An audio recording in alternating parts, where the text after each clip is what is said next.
ఆంధ్రప్రదేశ్ రాష్ట్ర ముఖ్యమంత్రి గారు అయినటువంటి జగన్మోహన్ రెడ్డి గారికి ఒక ఆంధ్ర రాష్ట్రానికి సంబంధించిన ఒక మహిళగా భారతీయ సాంప్రదాయాలను ఫాలో అవుతూ భారతీయ చట్టాలను గౌరవిస్తున్న ఒక మహిళగా నాదొక క్వశ్చన్. సహజంగా సార్, ఒక భార్య అంటే భర్తకు సంబంధించిన వ్యక్తిగత మ్యాటరా, ఊరోళ్ళకు సంబంధించిన మ్యాటరా? మీ భార్య ఊళ్ళో మ్యాటర్ అయిందని చెప్పేసి మీరు ఊళ్ళో వాళ్ళ భార్య గురించి మాట్లాడతాను అంటే అది ఎలా కుదిరిద్ది? భార్య అంటే ఒకళ్ళున్నా, ఇద్దరున్నా, ముగ్గురున్నా, 30 మంది ఉన్నా ఆ భర్తకు మాత్రమే వ్యక్తిగతం, ఆ భార్యలకు మాత్రమే వ్యక్తిగతం. నువ్వు ఎవడు దాని గురించి మాట్లాడడానికి? ఎవడు భార్య వాడి సొంతం. అది 20 ఉన్నా, 30 ఉన్నా, 100 ఉన్నా ఎవరు భార్య భర్త అనేది వ్యక్తిగత కుటుంబానికి సంబంధించిన రిలేషన్. నీ భార్య ఊరోళ్ళ మ్యాటర్ అయిందని చెప్పేసి ఊర్లో వాళ్ళందరి భార్యల గురించి నువ్వు మాట్లాడతానంటే ఎట్లా? అది ఊరోళ్ళకి ఏంటి సంబంధం? నీకు ఊర్లో ఉన్న వాళ్ళందరూ నీకు పదవి ఇచ్చింది ఊరికి సంబంధించి రోడ్ల గురించి మాట్లాడమని, ఊరికి సంబంధించి స్కూల్ గురించి మాట్లాడమని, ఊరోళ్ళందరూ చేయించుకునే వైద్యం గురించి మాట్లాడమని, ఊరోళ్ళందరూ పొలాలు తడపాల్సిన ప్రాజెక్టుల గురించి మాట్లాడమని, పిల్లలు చదువుకోవాల్సిన స్కూళ్ళ గురించి మాట్లాడమని, పిల్లలకి ఉన్నత విద్య అందించాల్సిన కాలేజీల గురించి మాట్లాడమని, ఊళ్ళోకి బస్సులు లారీలు అన్నీ తిరగాల్సిన రోడ్ల గురించి మాట్లాడమని, ఊరికి నిధులు వచ్చి పరిశ్రమలు వచ్చి యువతకు ఉపాధి కల్పించడానికి పరిశ్రమలు తీసుకురావడానికి ఆ పరిశ్రమల గురించి మాట్లాడమని, ఊరోళ్ళు ఇబ్బంది పడుతున్న నేరాల గురించి మాట్లాడమని, వాటిని కంట్రోల్ చేయమని, ఊరోళ్ళందరూ తాగే మందు దానికి సంబంధించిన ఆరోగ్యం వాటి పరిరక్షణ గురించి మాట్లాడమని, ఊరు ఉమ్మడి ఆస్తుల గురించి మాట్లాడమని నీకు ముఖ్యమంత్రిగా ఇచ్చారు. నువ్వు ఎవరో వ్యక్తిగత జీవితాల గురించి మాట్లాడడానికి నీకు ఎవరిచ్చారా రైట్? నీ నుంచి ఎవడు ఆశిస్తున్నాడు అది? ఫస్ట్ గెలిచినప్పుడు 2019 అసెంబ్లీ సమావేశంలో మాట్లాడావు. అప్పుడు 3 భార్యలే అన్నావు. ఈ 4.5 ఏళ్ళగా మాట్లాడుతూనే ఉన్నావు. సపోజ్ ఒక 30 సార్లు మాట్లాడావు అనుకుందాం పవన్ కళ్యాణ్ గారి భార్యల గురించి.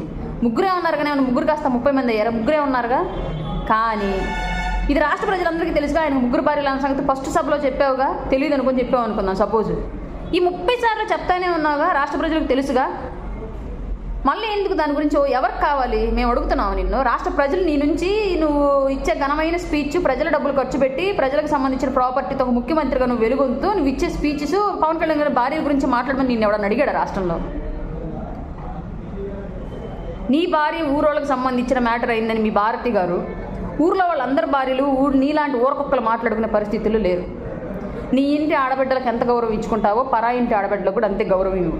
నీ ఇంట్లో ఆడపిల్లల గురించి మేము ఎప్పుడన్నా మాట్లాడామా? పవన్ కళ్యాణ్ గారు ఎక్కడన్నా స్పందించారా దానికి సంబంధించి? కనీసం మమ్మల్ని మాట్లాడనిస్తున్నారా ఆ విషయాల గురించి? నాకు తెలిసినంత వరకు అదే 3 భార్యలు అప్పటి నుంచి ఇప్పటికి 3 భార్యలే ఉన్నారు పవన్ కళ్యాణ్ గారికి.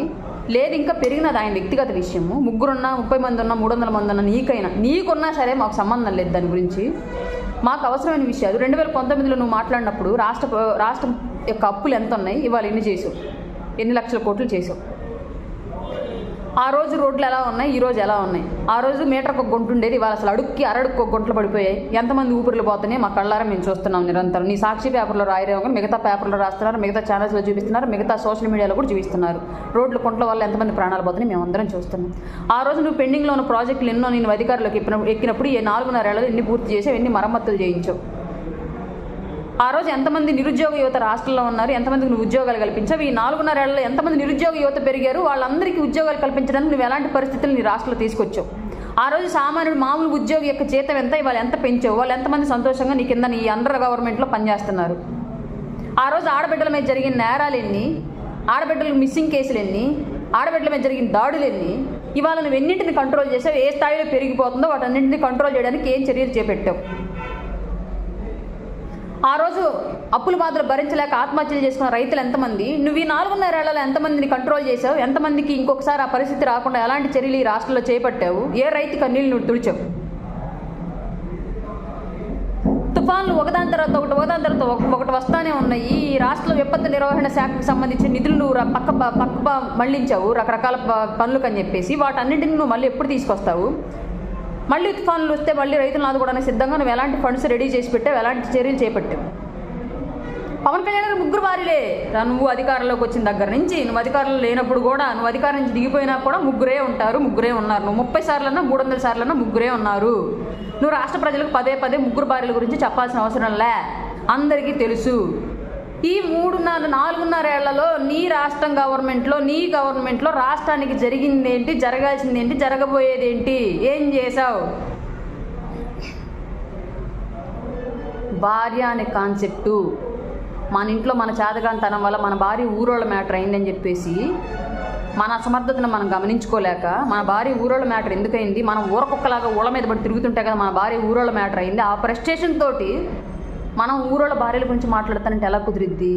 మనలో ఉన్న తప్పేంటి, మనం ఏం సరి చేసుకోవాలి, మన భార్యను ఎలా మనం కంట్రోల్ చేసుకోవాలి, మన భార్య ఆ పరిస్థితులకు వెళ్ళడానికి ఎలాంటి సిచ్యువేషన్లో మనం ఉన్నాం దాన్ని ఎలా సరి చేసుకోవాలి, ఇవన్నీ ఆలోచించుకోవాలి. అంతే తప్ప మనది ఊళ్ళో ఉంది కదా అని ఊళ్ళో వాళ్ళది మనం వెళ్ళి మాట్లాడకూడదు.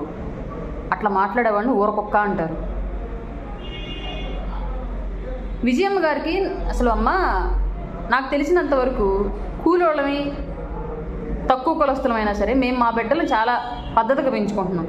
మరి రెడ్డి కులం నీకే తెలియాలి.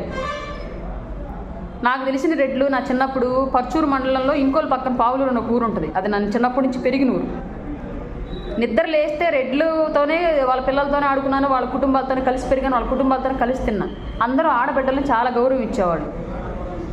వెంకటరెడ్డి, కోటిరెడ్డి, మాలాద్రి రెడ్డి, సీతమ్మ, సుశీలమ్మ, శాసమ్మ అని వీళ్ళంతా నాకు తెలిసిన రెడ్లు ఆ ఊర్లో. వాళ్ళతో పాటు వాళ్ళ పిల్లలతో పాటు పెరిగా, వాళ్ళ ఇంట్లోనే తిన్నా, వాళ్ళ ఇంట్లోనే ఆడుకున్నా.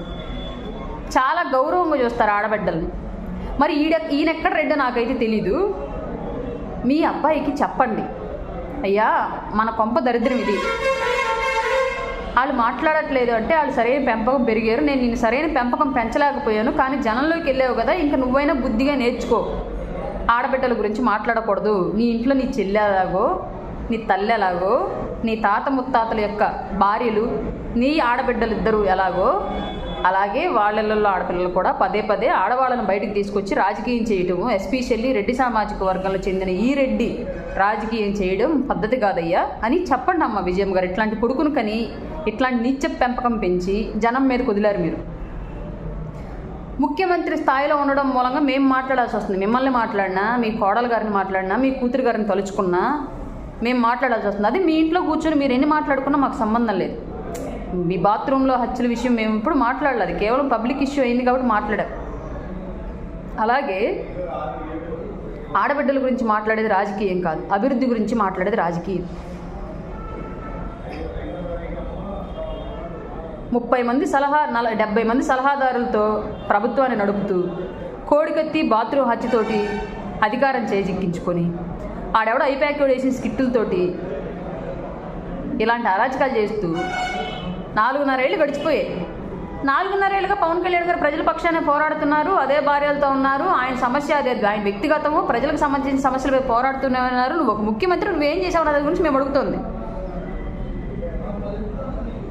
నీ కొంపల్లో ఉన్న రంకులు తీసుకొచ్చి రోడ్లలో పెట్టుకుంటారని చెప్పేసి అందరిని తీసుకొచ్చి అలాగే మాట్లాడకండి, అవసరం లేదు. మీ ఇళ్ళల్లో ఆడపిల్లలు ఎలాగో అందరి ఇళ్ళల్లో ఆడపిల్లలు అలాగే. సరే నువ్వు అన్నావుగా అంటే అన్నావు, అన్న తర్వాత విచంగ్ తుఫాన్ వచ్చేళ్ళిందిగా, ఇప్పటివరకు ఎంతమంది రైతుల ఖాతాలో డబ్బులు వేసో చెప్పు మొత్తం అంతా. లేదు నేను ఎవరికి విద్యా దీవెన ఏదో బటన్ నొక్కి వచ్చావుగా, ఎన్ని రోజులు పడతాయి డబ్బులు పూర్తిగా చెప్పు. నువ్వు రెండోసారి నొక్కిన కావాలోనే ఎక్కడో వచ్చి నొక్కిళ్ళేవు రెండో బటన్, ఆ బటన్కి ఇంతవరకు పూర్తిగా డబ్బులు పడలే. అందరికి 3,600, 4,900 ఇవి పడ్డాయి. నువ్వు చెప్తున్న మాత్రం 15,000, 18,000 అని చెప్పి చెప్తున్నావు. ఏ తల్లిదండ్రులు పూర్తిగా నీ అకౌంట్ నుంచి నువ్వు నొక్కిన బటన్ వల్ల పూర్తిగా డబ్బులు పడ్డాయి చెప్పమని చెప్పు. ముఖ్యమంత్రి అనే పదవికి మర్యాద కాపాడటం నీకు చేత కాకపోతే 3 నెలలు ఓపిక పట్టు, ప్రజలు పంపిస్తారు ఇంటికి. ఆ పార్టీలోకి వెళ్తున్న నాయకులకు సంబంధించి నాకు అదొక సందేహం.